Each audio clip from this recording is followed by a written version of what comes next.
Chapter 15. The next morning, we get the first snowfall of the season. Big, fat flakes fall outside the window of room H5. Freddie zooms over and touches the window. "Nice," he says. Mrs. Shannon rolls all of us closer so we can watch the snow accumulate on the grass and the trees. It's really pretty. Even Jill seems to relax. "We gonna play in the snow?" asked Maria. "No, Maria, it's too cold to play outside, but guess what? It's getting close to Christmas." Maria cheers. "I've heard it's some sort of a tradition around here to decorate this old styrofoam snowman," Mrs. Shannon continues. She makes a face as she pulls Sydney's head out of his box. Maria starts to hug it, but Mrs. Shannon stops her and says, "I believe in the smell of fresh pine trees at holiday time, and real candy canes and popcorn garland. Tomorrow, I'm bringing in a real tree, and we are going to make it beautiful." Freddie and Carl slap palms. Maria looks disappointed for a moment, but she seemed to forget about the snowman as Mrs. Shannon gives everyone a soft piece of chocolate candy. She wisely stuffs Sydney back into his box. While Mrs. Shannon shows the rest of the class how to make paper snowflakes, Catherine and I sit together in front of one clunky classroom computer and do web searches on communication devices. It's so slow. Sometimes it gets jammed up and stalls, and we have to reboot it and start all over. Room H5 always gets the big old leftover computers that the other classrooms no longer want. Catherine and I research all kinds of electronic talking and communication devices that have been designed for people like me. Lots of them seem as clunky and awkward as our room computer. Some look really complicated. Some look, well, they all look really expensive. Crazy expensive. Some of the websites don't even list the prices, like they're afraid to specify how much the things cost. The devices that use standard computer keyboards wouldn't work. I'd have no way to hit the individual keys. I need something that would work with just my thumbs. We find adapted computers, talking boards that speak the words, push-button systems, and even devices that work with blinks or head nods. Finally, we find something called MediTalker. That looks like a possibility. It has spaces big enough for my thumbs to get into and millions of words and phrases built into it. I watch an online video of a boy about my age using one, and even though he clearly has no voice of his own, this little box lets him tell all the details of his recent birthday party. I get so excited that my legs start kicking and my arms start flailing, and I look like some kind of crazy human helicopter. Catherine prints out the information and tucks it into the book bag that is attached to the back of my chair. "Good luck, Melody," she whispers as she leaves for the day. When I get off the bus after school, Mrs. V is waiting for me as usual. I almost twist out of my seat trying to point to my bag and let her know I have something important in it. "Hold your horses," Mrs. V says. "Since when are you so excited to do homework? What's got you all in a tizzy today?" I just grin and kick after my snack of caramel candy first and tuna melt last. And after Penny, who has just gotten up from her nap, eats her applesauce, Mrs. V finally pulls the papers out of my bag. "Well, this is exactly what you need," Mrs. V says, slapping the printouts on the table after reading them. "No wonder you're all fired up." "Yes, yes, yes," I point. Then I point to the individual words. "Talk to Mom." And Dad, talk, talk, talk. I'll do just that, just as soon as they get home from work, Melody. Mrs. V promises. I can hardly wait. While Penny watches Cookie Monster gobble carrots instead of cookies on Sesame Street, I dream of talking, talking, talking. When Mom picks us up, Mrs. V, true to her word, not only shows Mom the printouts, but even has her computer already set up on the web page where the MediTalker is advertised and sold. Penny sits on Mom's lap and keeps pushing computer keys, messing up the display, which is getting on my nerves. But Mom watches the video that shows people actually talking and cracking jokes and even going to college by using that machine. Mrs. V explains to Mom how this is exactly right for me. And Mom, instead of being practical and sensible and thrifty like she usually is, seems to agree. Looks like insurance will cover about half the cost, she muses as she navigates the website. Let me talk to Chuck. This is long overdue. Tonight? I ask from my board.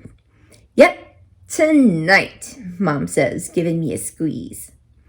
But nothing happens right away in my world. Mom fills out the online application for the machine the next day and sends it in.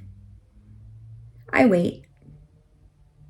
Then we have to ask my doctor to fax in a prescription. I've heard of prescriptions for antibiotics, but for machines? That seems crazy. Who'd ever want this machine unless they needed it? I wait.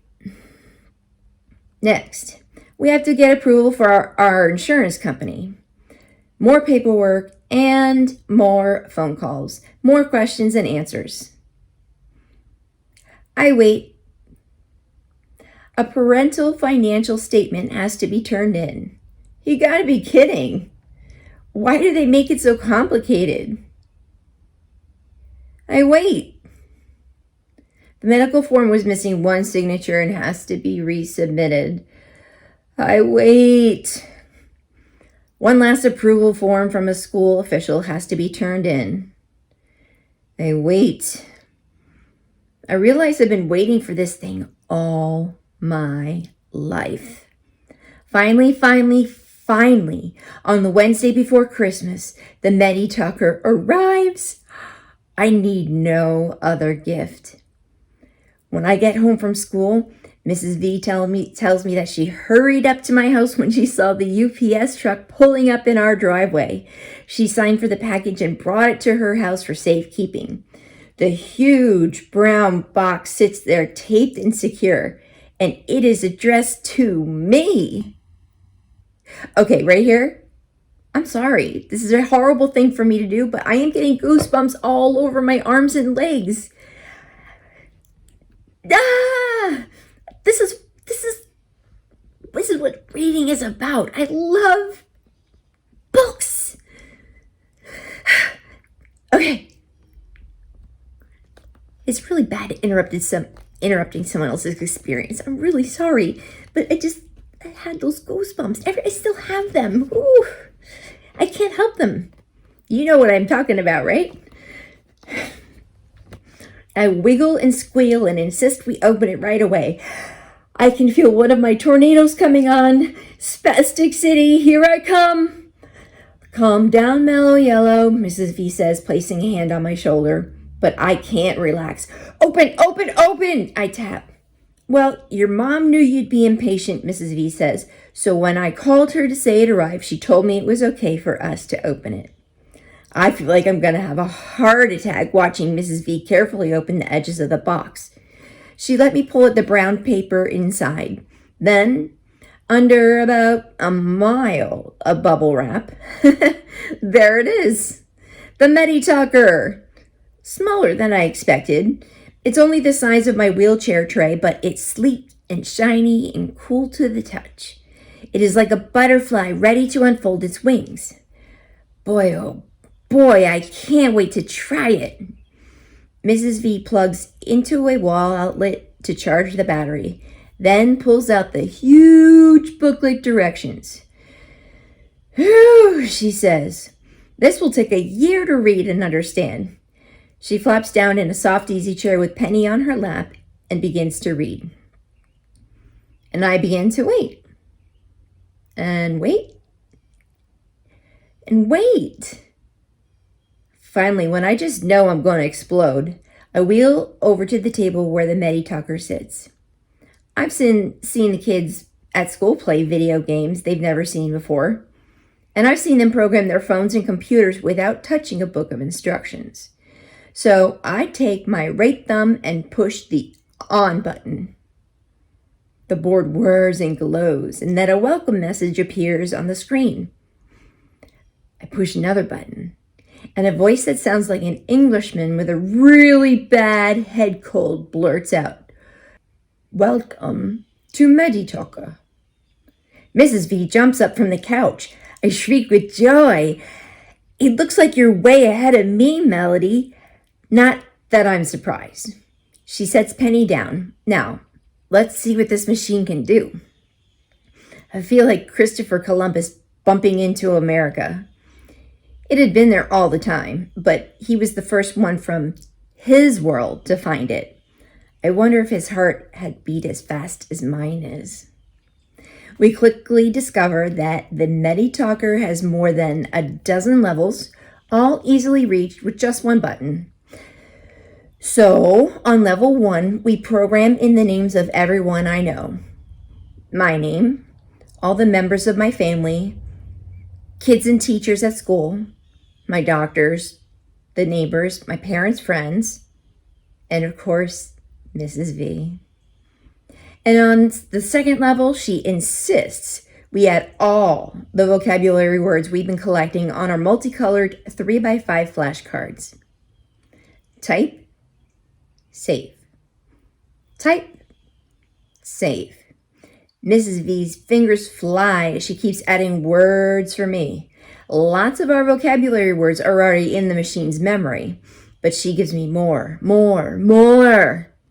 Nouns, verbs, adjectives, thousands of them, as well as a cool sentence maker that is located on another level. We can prepare hundreds of phrases and sentences and get to them with just a touch. Have you heard their latest song? That's what's up! How did you do on the spelling test? Ordinary words. Normal conversation. I've never had that. Awesome. Another level is for numbers and even computation, but I'll be able to do math now. Maybe I won't tell the teachers about that one. And there's a level full of corny jokes and silly sayings, with room left for us to add more. Another level plays music. I can connect the device to a computer and download any song I want. I can't wait to search iTunes. English. Maybe I can ask Rose which songs are hot. Welcome to Meditaker. Rose! I can actually talk to Rose now. We stopped programming after a while. Penny needs to be changed and kept occupied, but I'm much too excited to rest. So after Mrs. V gets Penny set up with her dollhouse at the front of the couch, we add even more words and phrases. Finally, she stops typing and says, "Would you like to try it out?" I don't know. The room is absolutely quiet. Welcome to Meditaker. Got it.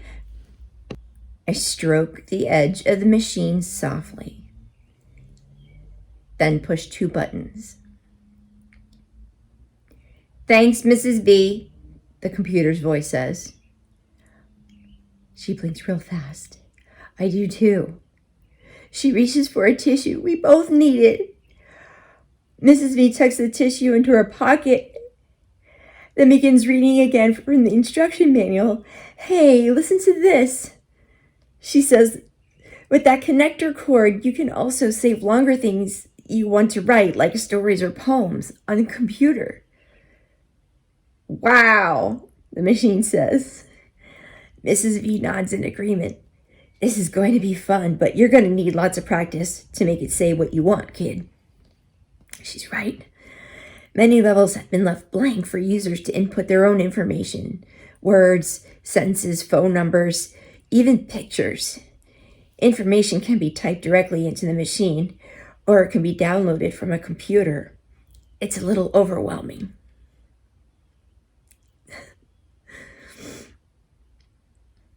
We can design this to fit you, Melody, Mrs. V tells me.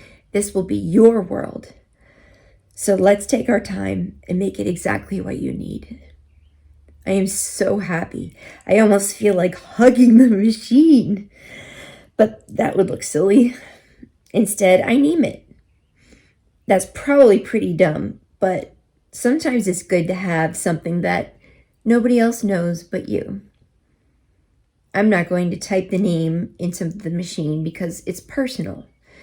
But in my mind, I'm going to call the Meditalker Elvira, after that song I like. Yep, my heart's on fire for Elvira. While Mrs. V plays with Penny for a while, I continue to explore what Elvira can do. One of the first changes I want to make is the hello message and the voice that speaks it. The computer-produced greeting sounds really fake. But the machine offers several female voices to choose from, as well as a bunch of different languages. I picked the voice called Trish. She actually sounds like a girl, not a grown-up. I wouldn't mind sounding like her if I could talk. Bienvenue, Trish says in French. I know that means welcome. I push the button for German and she says, Willkommen. I even find something that sounds like Fu Ying when I touch the button for Chinese. I stop for a minute and stare at the board. It has never occurred to me that there are kids like me in Germany, in China, and France who need a machine to help talk. Mrs. V returns to me and helps me change the original welcome message from the very mechanical sounding "Welcome to Meditalker" to Trish's voice saying, Hi, I'm Melody. Talk to me. I can't wait to take it to school and introduce my new computer to everybody there. I wonder what Rose will say. By now, both Mom and Dad have called to check on how we're doing, how much progress we've made. They're both anxious to get there and see the device for themselves. So while we wait, Mrs. V suggests that we just keep programming it, adding more and more and more. She thinks I should practice using it for a couple of weeks before taking it to school. I don't really want to wait, but I have to agree with her that this is going to take some time. I want to be able to use the system to talk like ordinary kids, sort of. So we return to words. I want to input thousands of them. Notebook, marker, homework, assignment, test, positive, negative, fingernail, nail polish, outfit, backpack, purse, scared, excited, purple. Then we type in more phrases, hundreds of them. To the mall, from a distance, in the middle of, as a result, the reason why.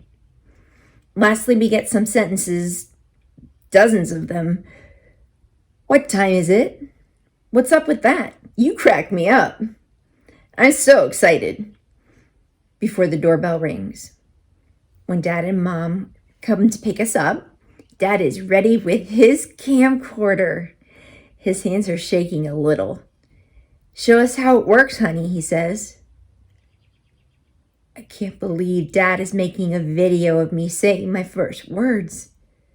It's almost like when he filmed Penny's first words.